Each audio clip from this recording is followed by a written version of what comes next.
Hello and welcome to Lore Watch, a roundtable freeform discussion about lore and our favorite media. I'm your host, Joe Prez, one of several lore-focused folks from Blizzard Watch, and I've got my marvelous co-host with me today, Matt Rossi. How you doing today, Matt? I'm okay. Hey, in today's day and age, okay is all we can hope for some days. But we're going to do a little bit more than okay stuff today. Instead, we're going to be answering your questions, our wonderful listeners. If you have questions for this or any of our podcasts, I want you to be sure to go ahead and send those in. You can send them into podcast@blizzardwatch.com. Ask that you specify the show in the subject line that you want it sent in for, as well as any special pronunciation of your name. If you want to hit us on Discord, we have the Q and Podcast Questions channel. Same rules apply for everyone there. And if you are a Patreon subscriber, you can hit us up on the Patreon Q and Podcast Questions channel. We tend to look there first as a way of saying thank you for helping us keep the lights on. Our first question is actually going to be a little bit of a twofer, since two folks actually wound up asking roughly the same question. So I'm going to go ahead and read the questions, and then we're going to go ahead and kind of get into it. So it's, what did Metzen mean when he said Dimensius was the last Void Lord? I'm fairly sure that until now they've only referred to it as the Void Lord Dimensius. That's from Stouts. And this one comes from Peristalith. Did I hear Metzen correctly and Dimensius was the last Void Lord? What in the heck could have happened to them? As the middle bit of a trilogy, it's typically the darkest bit. What if Xal'atath succeeds? What does she want? Will Azeroth be a Void Titan going into the Last Titan? If so, really, Sargeras? So before we get into any of the tinfoil hatting or any of the odd speculation, I do want to throw it out there that sometimes Metzen just says stuff. We have a track record of plenty of his interviews and plenty of his stage appearances at BlizzCon, where he has said things that are not necessarily completely accurate or true, but in that moment is what he said. And then they go back and they either clean it up or it wasn't really the full truth of what it was there. So I will say, take that with a little grain of salt. It could have also just been a misspeaking. We don't know yet. That said, what is the possibility if Dimensius is the last Void Lord?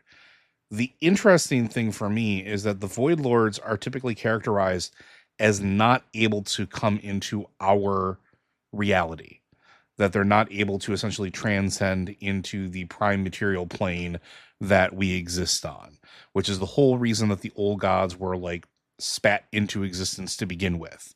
Now, maybe they figured out a way around that. Maybe Dimensius did happen to understand how to move around that, but it seemed to me that in both cases with dealing with Dimensius in the past and dealing with him now, is that he had to be summoned and given not necessarily a form, but it required an immense amount of energy to manifest even an iota of him into reality.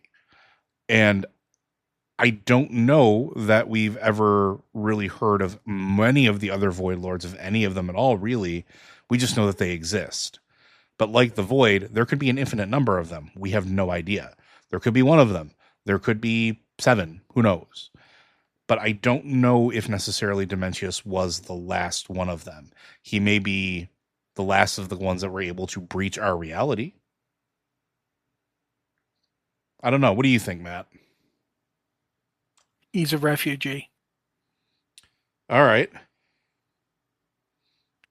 The other Void Lords got eaten by the Devourers that are eating everything. They've attacked the Void first because the Void is the least likely to be able to reach out for help because practically nobody likes them. Like, the Void is the most, even more than the Fel, it's the most actively despised of the cosmological forces by most sentient beings. So who's going to come save the Void? If you hear the Void Lords are getting killed, who's going to come? Well, we got to stop that. It's not likely to happen. Yeah, but do you think that any of the servants of the Void wouldn't have been able to like feel or understand that to any capacity? I mean, if it happened before they were born, like, here's the problem with the Void. Does time work there? Like, we don't know. Like, we know that time doesn't work in the Twisting Nether. Like, you can live 1,000 years in there and come back out, and it's been 20 years here. How do we know that that's not the case for other places? How do we know that the void has time as we understand it? Hmm. You know, and I'm suggesting this is a possibility because it implies that, you know, one possibility is what I said about the Void Lords being consumed by the Devourers. Here's another possibility. What if Dimensius aids them? Like, Dimensius wants to go from being a being of pure, unrealized potentiality to an actual presence, right? Like, he wants to come into our reality and become real. Like, that's what will happen if he steps through all the way. He will go from being an avatar or a fragment or all the different versions of Dimensius we've seen to being an actual being. And keep in mind too, when we're the whole deal with Dimensius in the most recent patch is that he's was literally broken apart when what happened to Koresh happened. Like he was fragmented in his various fragments cast out into the wind. And it's taken this long for everybody to reconnect enough of them to bring him forth.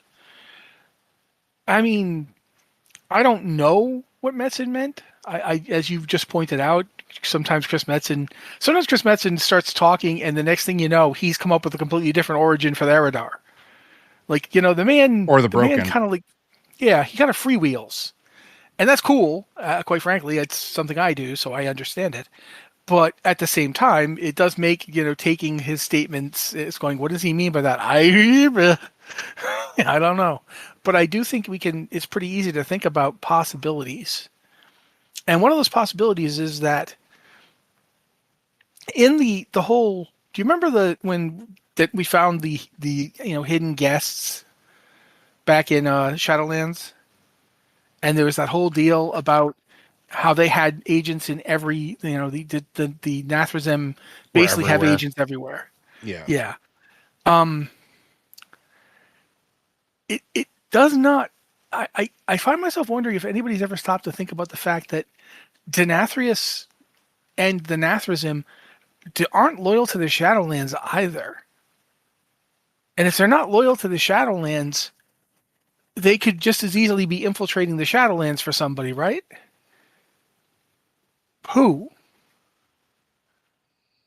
Like, we've been thinking of the Devourers as a mindless force of consumption, but what if they're more like a flaw, like a crack in the creation? Do you remember, like, I don't know enough about Pokemon to be really absolutely certain about this, but I think in the first Pokemon games there was essentially a glitch that was literally became a boss you could fight. And imagine if that was what we're dealing with here. When reality was created by the first ones, they built it incomplete because they didn't get time to finish it maybe, or they realized they couldn't make it. There's the old saying that you can't really ever have every set of numbers will always have at least one problem that needs to be solved by something outside of that set. And that keeps coming into my head when thinking about the whole idea of the various cosmological forces. The fact that the the Shadowlands version of Chronicle, when it came out, had the reversed orrery of the cosmic forces. It represented it in the opposite way, to like a mirror image almost of the way it had been presented in Chronicle. And since it's not strictly speaking, it's not just a flat two-dimensional object. You could imagine that going in all sorts of different ways. You could have each piece going in different places. I keep thinking about that when I think about what if Dimensius is the last Void Lord. I mean, Dimensius might have always been the last Void Lord because he was broken up into billions of little pieces. Yeah. Was each of those pieces a Void Lord? And we've seen entities called Void Lords or Void Gods that were Naru that had gone completely dark side. Yep. And so why were they Void Lords? Yeah, I think part of it also challenges our understanding of what a Void Lord is, right? Like, Yeah, absolutely. so, and again, infinite possibilities because we keep focusing on the void. But one of the other things that I keep thinking about is Titans don't die, right? we have learned that the only one that has actually died wasn't supposed to die, or at least that's not what happens. And when the rest of the pantheon was killed, their souls existed. They were able to send them places. They had some level of agency. Yeah, Um, Nuganon got to send them, shoot them everywhere. with like ANR going to a planet of Elune for recovery, like being hunted by Sargeras and Agamar, twisted Agamar, then being contained inside of the torture chamber to be broken down and essentially re-educated into a family again, because that's all that Sargeras really truly wanted. Uh, they didn't die. Like they did not die. And as a matter of fact, like we're going to be dealing with them. We know that for a fact. But we saw them. We literally saw them at the end of Legion. Um, who knows that a Void Lord can They truly even die? they even showed off their weird ability to avoid death by bringing you back from death Yeah, while you were literally. fighting Argus. And that same idea can be applied essentially if we look at the Dimensius quest line and everything They that do not lead. live. They do not They do die. not die. They are outside the cycle. Yep. Yeah. And again, the whole idea that Dimensius was broken into pieces and still was able to be revived. Yes, it required the dark heart and an immense amount of energy and souls to stitch him back together. But that's exactly what we're fighting. We fight a manifestation of him on Koresh in the Mana Forge. And then phase 2 and phase 3 exist in the void. They exist in, well, phase 2 is in the void, and phase 3 is in the actual dark heart itself, which at this point might as well be a pocket dimension of the void. Um, he's immense inside of this phase 2. He's immense in phase 1, but it's, again, he's not dead. And even when you defeat him at the end of phase 3, he's not dead. He's just imprisoned, right? He's in the dark heart. He's imprisoned in the dark heart. Xalatath has him and access to his power. So I don't know that even a Void Lord can truly die. And also, the words "the last of something" doesn't necessarily mean the others don't exist. It could also be referring to the fact that he is the youngest Void Lord. The Yeah, most. I mean, how many times have we heard Superman called the last son of Krypton? Exactly. And we've run into a bunch more Kryptonians, but they're all in the Phantom Zone, so they don't count. Or in the Bottled I City mean, or whatever. yeah, But I mean, it's the same principle with, like, I mean, we can go to The Last Airbender, right? Yes, Aang is the last of his kind. He's also the youngest one, but then the airbenders are reborn. He reestablishes it because not all of them were actually gone. Not all of them yeah. were actually dead. The people. The Air Tribe isn't all Airbenders. It had a lot of Airbenders, but he could manage to go out and find enough of them and bring them to one place. And Reestablish a yeah, society again, right? A whole nation. absolutely. So the word "the last of" can be very deceptive in literature and storytelling and video games, because it can have so many multiple meanings. It could be the most recent of a lineage. It could be, the last one that was created. It could be the last of a surviving race. It could also be the least of the most powerful too, right? So we've heard like Nazoth being referred to as the weakest old god, and I'm air quoting that because intelligence is a power, but he was the last of his kin, the least of his kin. So like it could mean any of those things, and all of them could potentially be correct here, which I think is absolutely fascinating. But personally, I don't think that Dimensius is. I don't think that Dimensius is the last remnants of the Void Lords. I think there's more to it. And I think that that's part of the reason why Xalatath is doing what she's doing. Either she's looking to elevate herself to that level of power to take the place of a Void Lord, or she's trying to power up or resurrect others, potentially. Right? Maybe she has other fragments of them. Maybe she's talked about how she doesn't want to serve Dimensius, right? She's talked about how she definitely didn't see the old gods as powerful or servants. They were lesser than, they were parasites. They were bugs in comparison to the true Void Lords. Like all these factors, it's hard for me to accept that Dimensius may be the final one, or that they would be the last one. Other thoughts, Matt? I think I kind of ranted quite a bit there, so I'm a little tank's a little empty. But I will say that we're also ignoring the fact that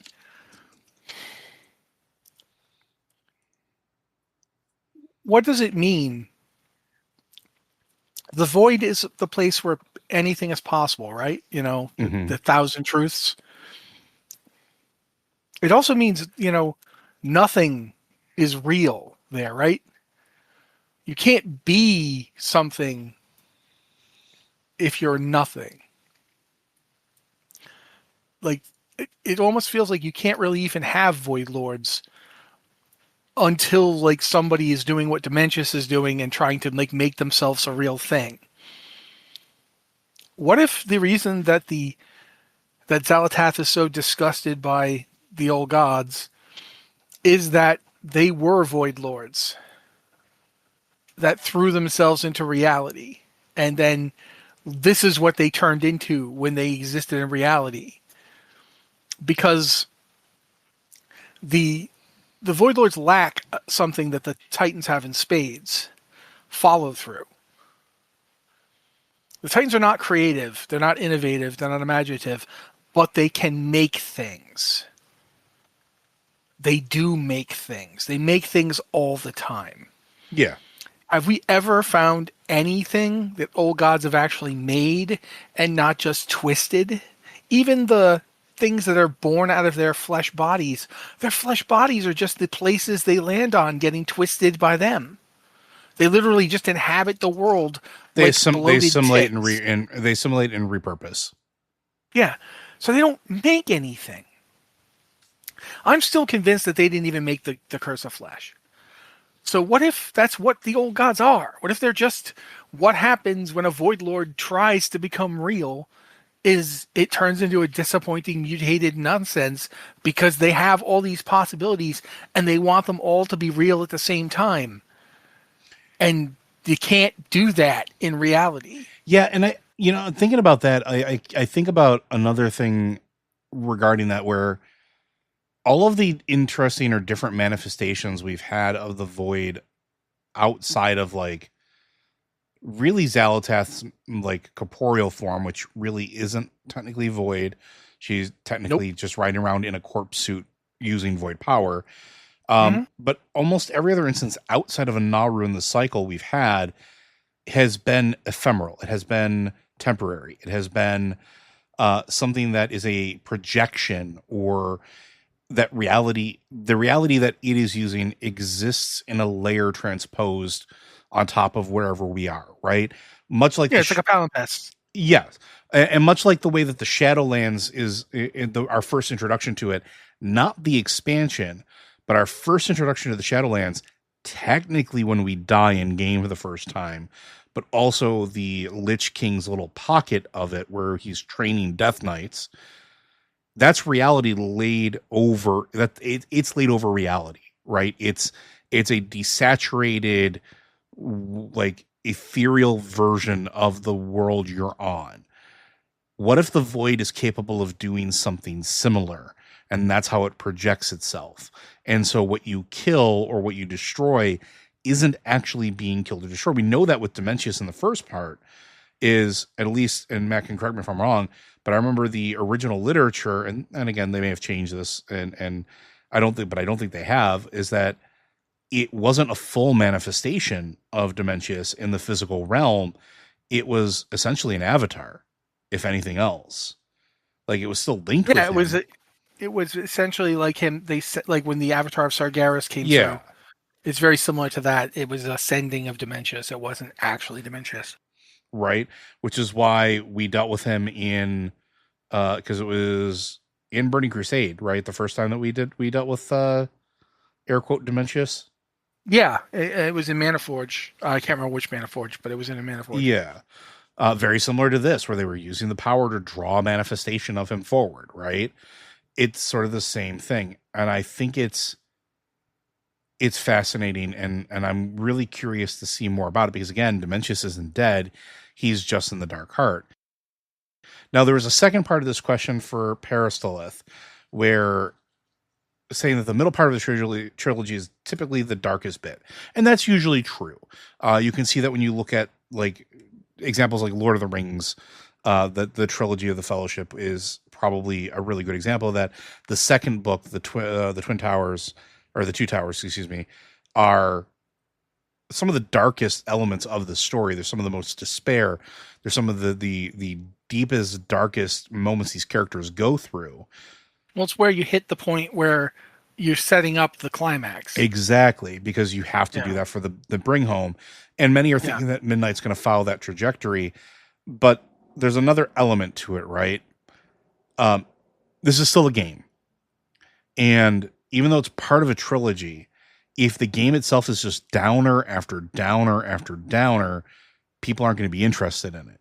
You have to have bright moments in that tragedy in order to sort of set up for the third act. Now, in this particular case, the question of what if Xal'atath succeeds? What does she want?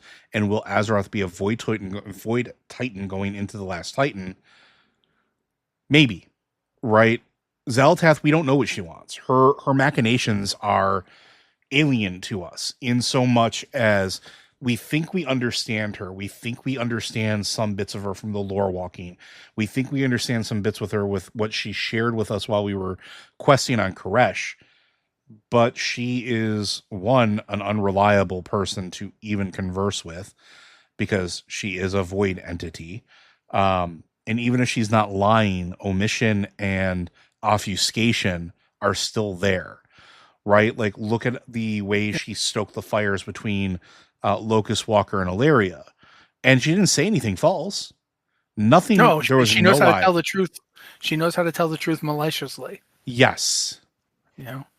The element of malicious compliance almost. But to what she wants, the only answer we know of concretely is power. We don't know what the end game is, but think about the actions that we've seen Xal'atath take since they've been freed from the blade.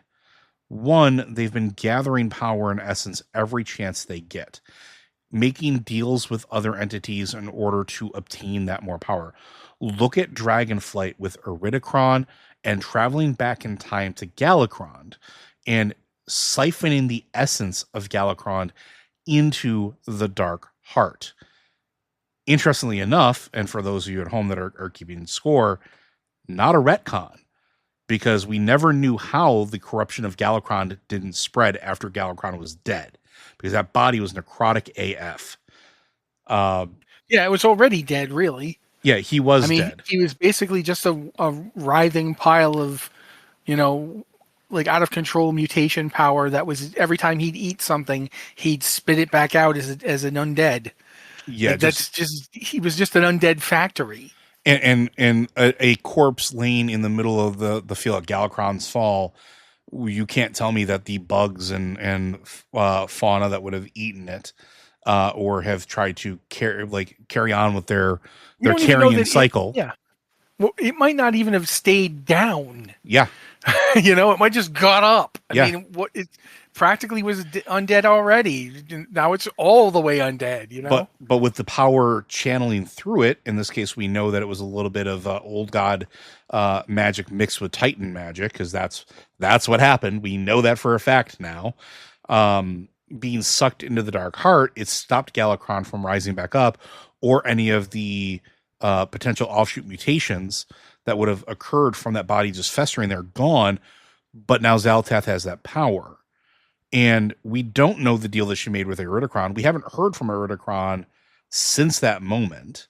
Like, there's been no inkling about him here. And we've been in his domain at this point for the entire time. We've been underground the whole time. This feels like something he may have been interested in if he was here. But we know he went through a void gate with her. She siphoned all of the power of Dalaran into herself. She took a chunk out of Khadgar, even though we got him back. He's still not at 100%. We don't know how much power she consumed of his, or how many other mages she consumed, or how many other magic items she consumed. We know that Gallywix was able to repair it, but we don't know how much she gathered in between there and then. We also don't know if she used any of the black blood to power up. We know that the black blood was used to heal it, because that's what Gallywix used in order to fuse it back together. We don't know if she used any of that to sort of suck it back up into the dark heart. But we know that what we're forgetting too during all this, while we're talking about all this stuff? Fragments of Dimensius didn't just attack Outland. No, they didn't. A fragment of Dimensius attacked. I can't pronounce this name. Carcora. I think it's that. And the Naru Ture, who's the one from the Netherlight Temple.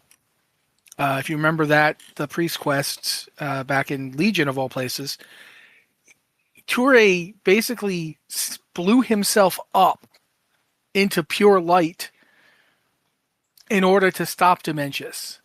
And in the process of doing that, he still managed to maintain his light, but one of his fragments got eaten by the Dimensius fragment. And isn't it weird that in order to stop Dimensius's fragments, Ture fragmented itself? It's like fractal now. We're getting to the point where these things keep breaking each other around.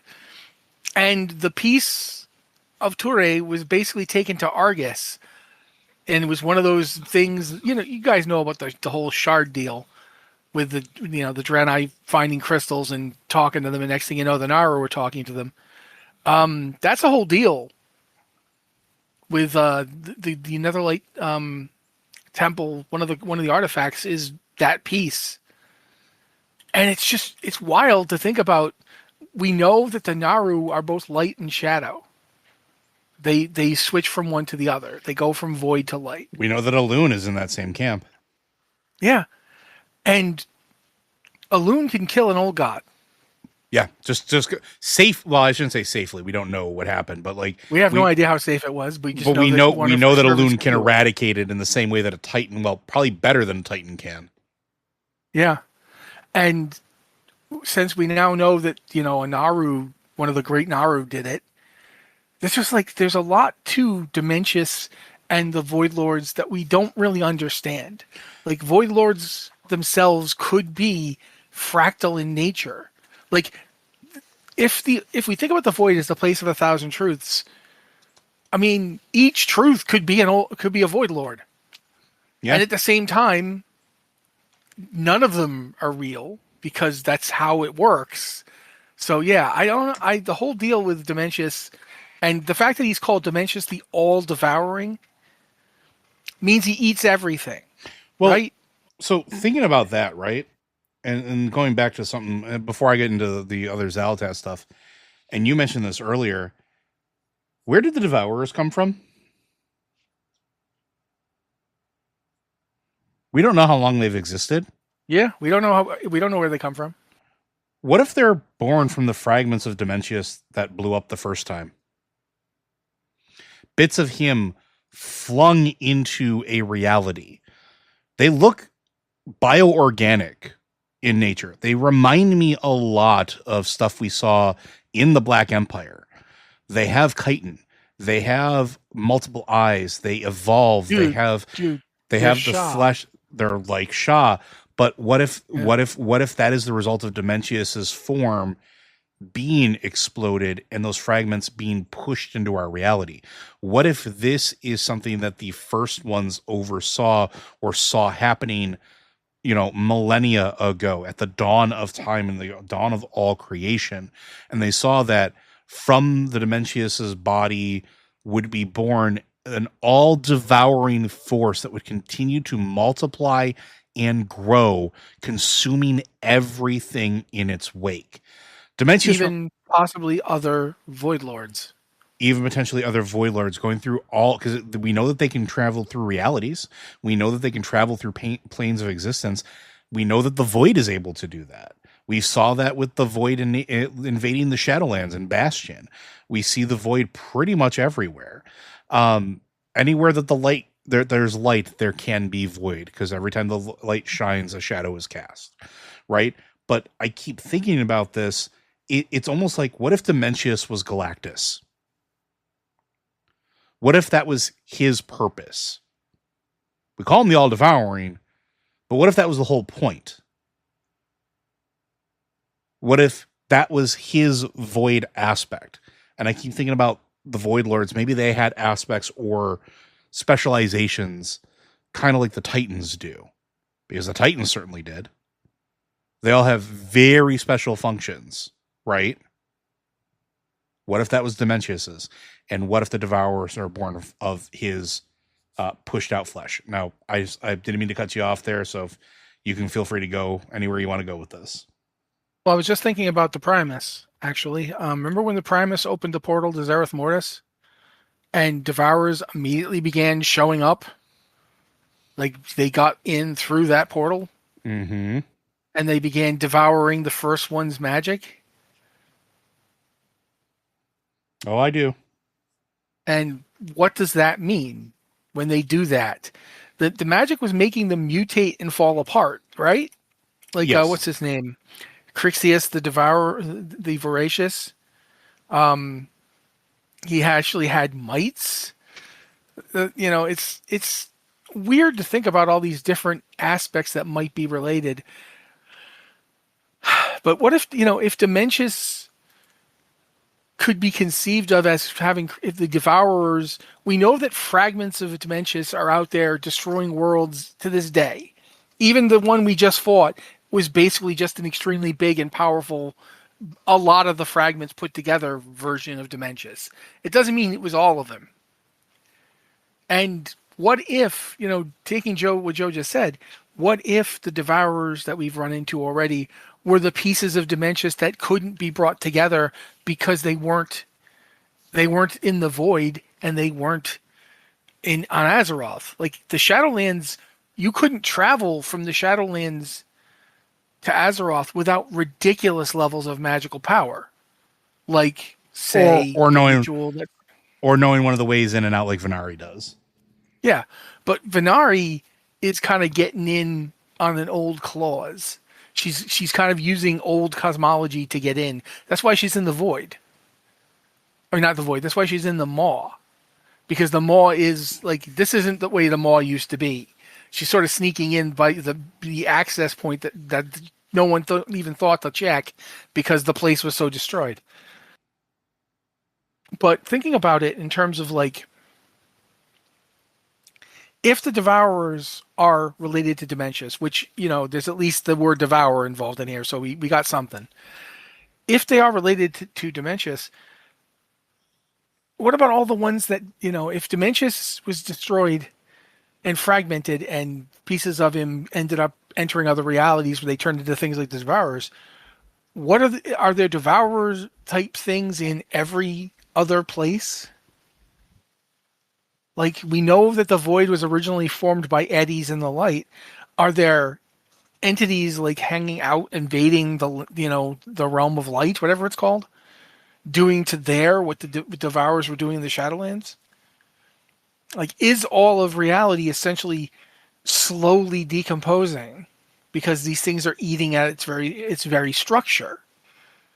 And I come back to that bit where the Primus opens the portal and you almost immediately get Devourers. And what magic was Primus using again? Domination. Yeah. What if the more you try to dominate this stuff, the more you try to control it rather than let it exist and interact as part of, like, I'm led to think again about how all the elementals of Azeroth they were all fighting because there wasn't enough anima to go around, and there wasn't enough spirit energy. They were starving, and so they fought tooth and nail. Each of the elemental lords was fighting to try and destroy and dominate the others.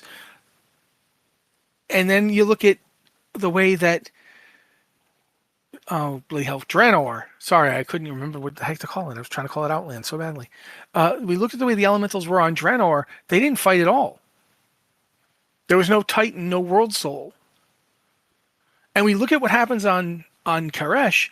The reason that the Koresh that decided to do it, including Nexus Walker, decided to destroy the planet was to protect the World Soul. They didn't want the World Soul to get touched by Dimensius. Was it because they thought Dimensius would eat it? Or was it more that they were afraid of what would happen if Dimensius and the World Soul came together? Like, what would you get if that happens? See, Do you get that void title everyone's afraid of, or do you get something even worse? So that's my running theory, right? My running theory is that you kind of hit it there, is that you would get a void titan, you would get a physical manifestation of Dimensius in our world, because I keep going back to this concept of it takes an immense amount of power, soul power, energy of living force and living things to bring Dimensius forth, to try to summon it in. Sound like anything we may have experienced in the past? Sounds like how Sargeras couldn't get through the portal in the Well of Eternity, even when they had it in the Well of Eternity. Yep. He couldn't come through. A slight nick from a magic axe kept him from coming through. How much power did it take to pull why can I remember his general's name? Kil'jaeden. Kil'jaeden, yeah. Yeah, how much energy did it take to get Kil'jaeden through? How much energy did it take to pull Archimonde through? Both of them, like Archimonde required the destruction of Dalaran. Like they actually had to break into Dalaran, tap into that power from the book in order to summon Kil'jaeden, who then destroyed Dalaran to, just because he was a jerk. But that's a significant amount of power right there just to get that book.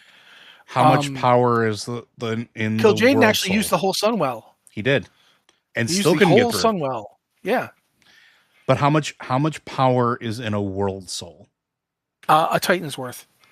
And what happens? However much that is. What have we seen happen when a fragment of that power was pushed through a system that it was not designed for? Yeah, we saw it collapse the Shadowlands. The whole deal with the Arbiter just went null and void. It was like, error, ask again later, because that's not supposed to be here. And we don't know how much of Argus that was. No, we don't. We don't know. We have no idea how much of Argus that was. We just know it was enough to really wreck the Arbiter's day. Yeah, and then going with that, if Dimensius was to succeed and manifest enough that it was able to consume the world soul of Koresh, which itself is also fragmented, by the way. Oh yeah, I know. What would that have resulted in? What danger would that have caused? Or would it have been the lesser of two evils? And it's an interesting thing, because if the Devourers were born of the fragmentation of Dimensius, or if they're related to him in any capacity, would they have been born? Be interesting. Well, here's the thing too. It's interesting that we first see the Devourers because the brokers are making us capture them. Yeah. And the brokers are ethereals. They know a thing or two about Dimensius and about Koresh. And fragments of Dimensius, because they're the ones that helped to fragment him. They have literally spent a lifetime being souls walking this planet, or walking this reality, right? And as you pointed out, they're the ones who have, like, members of that group still pray to the world soul, even though it's fragmented. Fanatics, there's a whole storyline. And honestly, I encourage you all, if you have not done it yet, to play through all of the campaign questing up through the Oasis, and then do the Ecodome Aldani raid or dungeon after finishing everything, because you get such a interesting perspective on what the relationship is between these ethereals, these devoted ethereals, to the world soul, and the fact that they were able to talk to it without turning themselves into crystals. They just had to turn themselves into souls. Well, they know they could do it before they were souls. That's I know. I just was being sarcastic. It was Xal'atath that turned them into souls. Don't confuse our listeners at home. No, they're smarter than that. But it's fascinating Well, plus As think about like we were talking before. You just made me think this. We don't know what Xalatath wants, right? we have no idea aside from power, but we don't know what she wants with that power. That's where this train of thought started going. So please. Here's something I was just thinking about. If we accept that Xalatath is unsatisfied with the events as they are happening for one reason or another, the way things are right now is not satisfying to Xalatath. What if she's decided it's in a way the jailer this reminds me of the jailer, and that the jailer decided that the first ones were wrong. Mm-hmm. Yep, And that sure he did. could do a better job organizing reality than they did. What Mm-hmm. if Xalatath has decided the Void Lords were wrong? This whole making old gods deal, that was a terrible idea. I got a better idea because you pointed out Dimensius is in there, right? She's in the Dark Heart right now, and she's got Yep. access to it. Yep. But the Galacran stuff didn't come out. Nope. Well, not that we know of. We don't know what was released in the Cracking, or honestly, what happened afterwards. Because don't forget, Yeah. she disappeared for a while before she showed back up. Yeah, she tried to get it fixed in Goblin Town. But I mean, no, I'm just saying there was a time between her disappearing with Iridicron and her showing back up that we don't know what happened in between. Yeah, so he might have taken it out. She might have put it somewhere else. There's a lot of possibilities, but one of the possibilities could be that the weird super mutating necrolytic power of Galacron and Dimensius fragment power are now combined in that thing. What if she's trying to make herself into a being? Like, there's no reason to assume that Xalatath isn't trying to become the last Titan. That's kind of where my thought is, right? Because there's no reason Xalatath couldn't be trying to jump over everybody else and become the supreme arbiter of reality, which it'd be a really cool thing to see her try, because I'm positive that Ashara would have some things to say about that. Well, and think about that too, right? Because like, where is she going? Where's her next stop on the grand tour of the universe? We're going to the Sunwell. What is the Sunwell? It's kind of like the light-based version of the Well of Eternity at this point. It is a font of light at this point. It was built originally as an alternate source to the Well of Eternity, kind of like the Eye of Amanthul in the Nightborn's hometown. It's an alternative that ostensibly does very much the same thing. The only difference is, instead of being tied directly into the inner workings of our wonderful Titan shell that we live on called Azeroth, it's a direct line to the light. It's been, I don't want to say upgraded, but altered. We've seen this.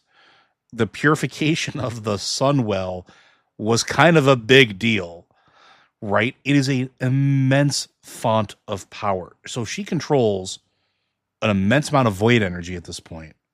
And now she's going after an immense portion of light energy, whether to corrupt it or turn it into a day-night cycle like we've seen before, or whether it's to take that power for herself.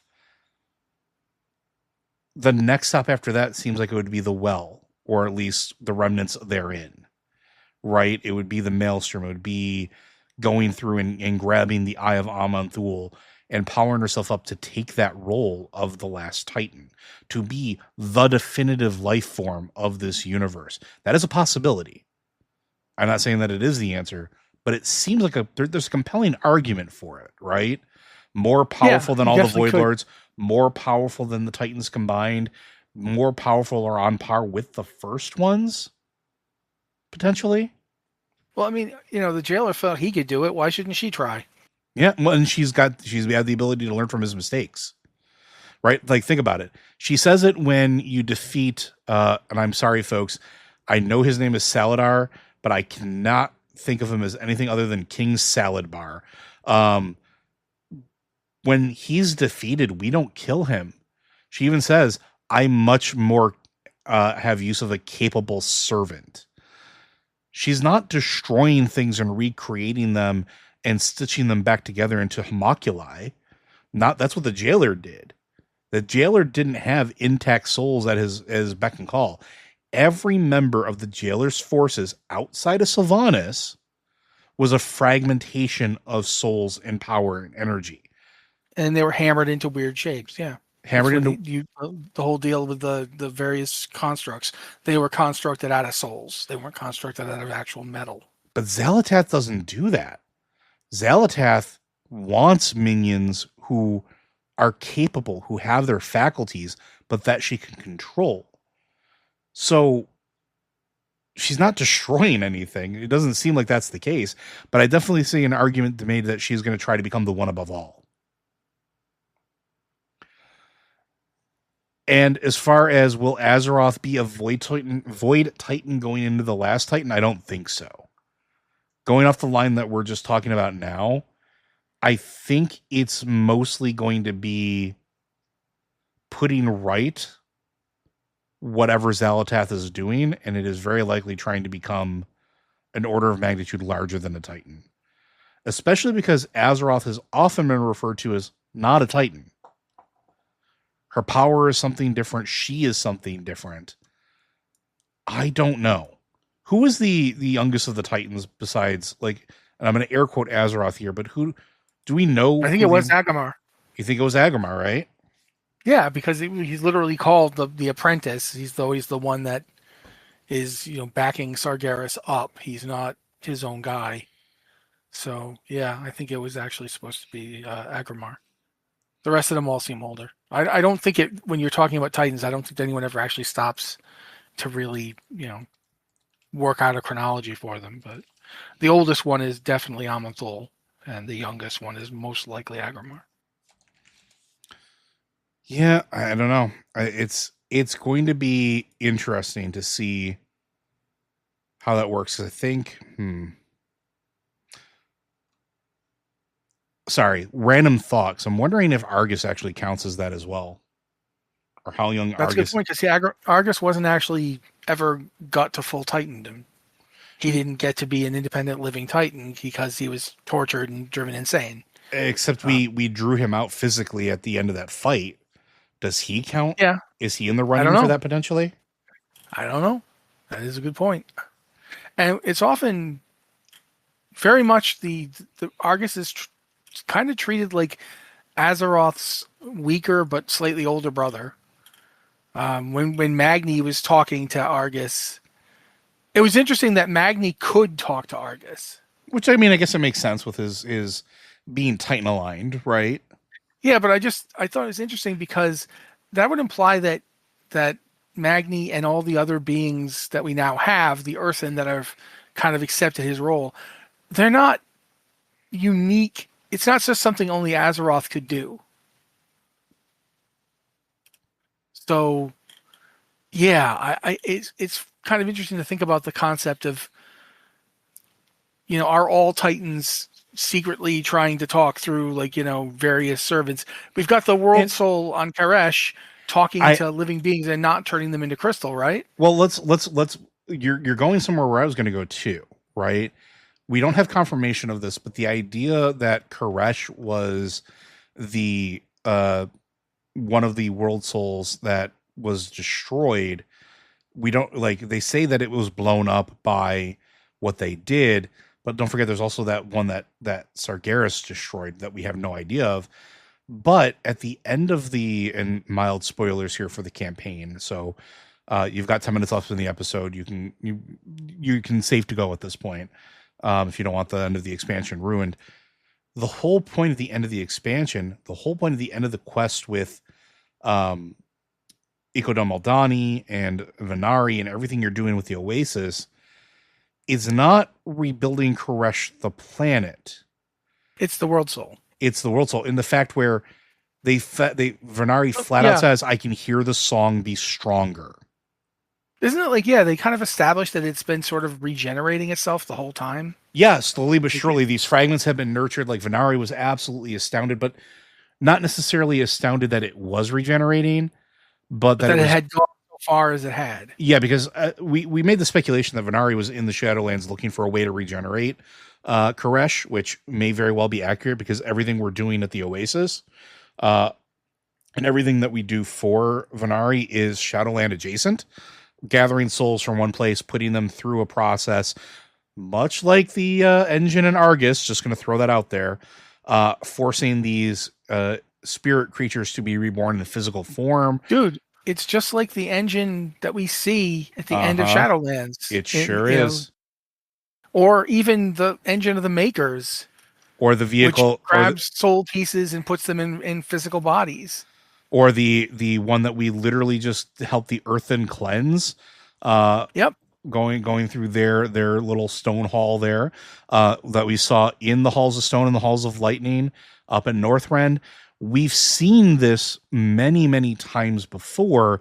Venari's just doing it like in space, essentially, and doing it with anima, pure anima, not fragments, and not restitching them together, which I think is absolutely fascinating. Because even the earthen's process until we fixed it was a bastardized version of what it was. Right? They weren't given true souls in certain regards. They were built to become obsolete, and have their memory stones put to the core, and not necessarily be reborn as the same entity. Whereas, the ones that are being born now, they're themselves. They don't have an expiration date, not necessarily. They're tied to Azeroth, but and even the Void side was trying to do that, right? Even the corruption inside of that dungeon, when you get to the end there and you deal with the Void Forge smith that's working his magic, he's essentially trying to imbue Void as souls into these physical vessels. So going back to the whole Koresh thing, Koresh is also in the running to be the last Titan. It is a world soul. It is a world soul that is regenerating. It is a world soul that could wake up.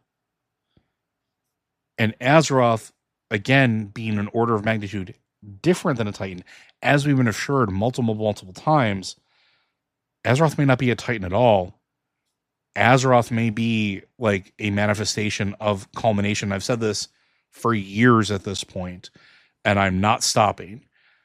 She may be, or they may be, the rebirth of the first ones and what they truly wanted. An entity that combines all of the best elements of the cosmos into a distilled force that's unified to fight the incoming tide of non-existence. Something they couldn't do themselves individually, something they may not have been able to unite all of the realms in order to do, because let's be honest, life and death probably not getting along very well. Light and dark, we know that there's some problems there. Arcane and the wild probably going to have a little bit of a disagreement as well. These are diametrically opposed forces on that cosmology chart. And again, I understand grain of salt. We've been told that it is inaccurate, but it is our best understanding of it. Even in a three-dimensional layout, two forces can be opposed to each other, even if they're slightly off from perfectly opposed to each other.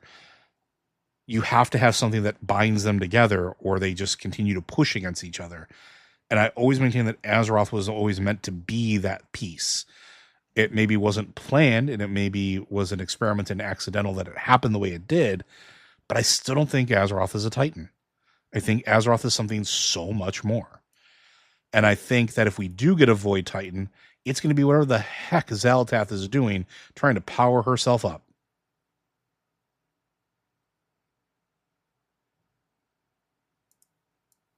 So yeah, I'll kick it to you for some final thoughts there, Matt. Do you got anything else besides, I think, release Sargeras? well, yeah, I mean, honestly, I do think we're going to get to see Sargeras at some point. I do think it would not surprise me if at some point the Titans all show up and Sargeras is leading them. I would be much more interested if Sargeras is the only one that shows up, because despite being free, or are Sargeras and Illidan, and like the rest of them are like, we're not dealing with this. This is not our fight. And Sargeras is like, you know what? It is my fight. Hey, Illidan, you want to go punch something bigger than me? Let's go. Yeah. Like, it certainly could be possible, although I also think Agrimar would go anywhere Sargeras goes even now. Probably. But the thing that I keep coming around is the concept of the word Titan. Mm-hmm. I mean, when it's you say, like I don't think, when you say, I don't think he's a Titan, I think he's something, I think Azeroth is something much greater. I think the problem is that we've used the word Titan to mean these specific beings for so long that we've never really come up with a categorization of what is a Titan. We just think of the Pantheon as the Titans. But there could be all sorts of world souls and beings like the Pantheon that aren't part of the Pantheon. Like, that's just, there's an entire cosmos out there. Ultimate, multiple versions of universes.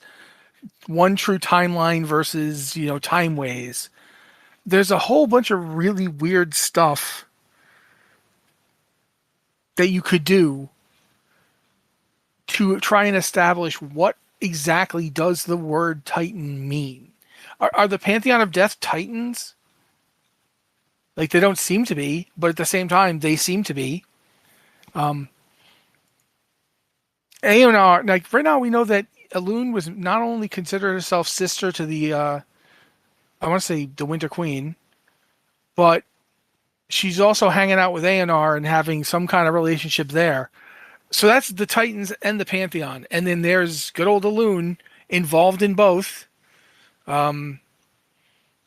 Is Azeroth something like Elune is? Like whatever Elune is, and we don't even know what that is? There's just a lot of stuff. Like, it kind of feels almost like Elune is like capable of being considered like almost like an old god at the same time that she's almost like a Titan and she's almost like somebody in the Pantheon of Death. It almost feels like Elune is already kind of the thing that Xal'atath might be trying to turn herself into. Like, is Elune the last Titan? Is Elune, the final Titan? And that's the thing, too. Remember, it was originally, we must rebuild the final Titan. Mm-hmm. Which is different than last. Final would indicate this is the Titan to end all Titans. Rebuild would also seem to indicate pieces. Yeah, like fragments. But to rebuild the final Titan, does that mean you're rebuilding the last one to be alive? Or you're rebuilding one who will be the last one? Like, there's a lot of, back and forth on all this stuff. Ultimately, though, I think you have to wait and see, obviously. But I think it would be very, very interesting to see exactly what happens if Xal'atath actually manages to complete her goal. She gets what she wanted. She does what she meant to do. And then it actually reveals what's really going on. Because could this actually be the one time that the villain is like, we always hear this, the old trope of, no, you fools, you've stopped me, and now they're going to, like, literally, we just got that with the jailer. Where when we beat the jailer, he's like, no, they're coming, I have to be here to stop them, and he turns back into a robot. What if Xal'atath gets her way, does all the stuff she wants to do, creates, some kind of void parody of a Titan or what have you, and looks to be on the cusp of ascending into the role of the first ones, and it turns out that that's good because that's she's now capable of holding off whatever's coming long enough for us to figure out how to stop it, and that's all she's been trying to do. Like, what if she's actually been doing her heel to face to heel to face to heel to face to heel to face turn? This entire thing is like spinning around so much. Is she like pure evil? Is she just selfish? Is she incomprehensible to us? Yeah, who knows? But I would love to see. I want to see the story going in a direction that isn't quite as tried and true Warcraft as yet another villain who reaches too far and ends up getting defeated. So I would actually be okay with an expansion that ended with Xal'atath essentially triumphant. Listen, not that we didn't just kind of get that already. I like complicated stories. I hope that, unlike game mechanics, which seem to be going a much simpler route, that the story doesn't go back to its very simple storytelling roots. I like the complexity. I like when villains, like you said, are not just one note. I like when they're complex. I like when there's potential for multiple sources of motivation. So hopefully we'll get some more of it. Midnight's right around the corner. We're a few months away at this point. The alpha is already going on, and people are more focusing on, like they should, because it is an alpha, the mechanics of it. but that means a beta is not too far away. And once we start getting into the beta, elements of the story are going to start pushing forward. And we are very close to getting a deluge of information that will help us speculate and potentially tinfoil hat and make some predictions on what's going to happen moving forward. But I think that's going to do it for us this week. Friends, I do want to thank you and remind you that Blizzard Watch is made possible due to your generous contributions at patreon.com/BlizzardWatch. Your continued support means that this podcast site and community is able to thrive and grow. Blizzard Watch supporters enjoy exclusive benefits like early access to the podcast, a better chance at having your question answered on our podcast or the queue, and an ads-free site experience. And again, if you have questions or show ideas, themes, things you want us to cover, even if it's not Warcraft related, send those into us, podcast@blizzardwatch.com. Specify the show that it is for and any special pronunciation of your name. You can also hit us up on Discord. The Q&A podcast questions channel is open for everybody. Same rules apply. And if you are a Patreon subscriber, you can hit us up on the Patreon Q&A podcast questions section of the Discord. We look there first as a way of saying thank you for helping us keep the lights on. And again, if you are listening to this and you are not a Patreon subscriber, I do want to encourage you to consider donating at even the $1 level. Every little bit does help. It also gives you earlier access to this podcast. And, again, you don't have to listen to any of the ads in between. It's a win-win for everybody. And if you can't do that, be sure to share our content.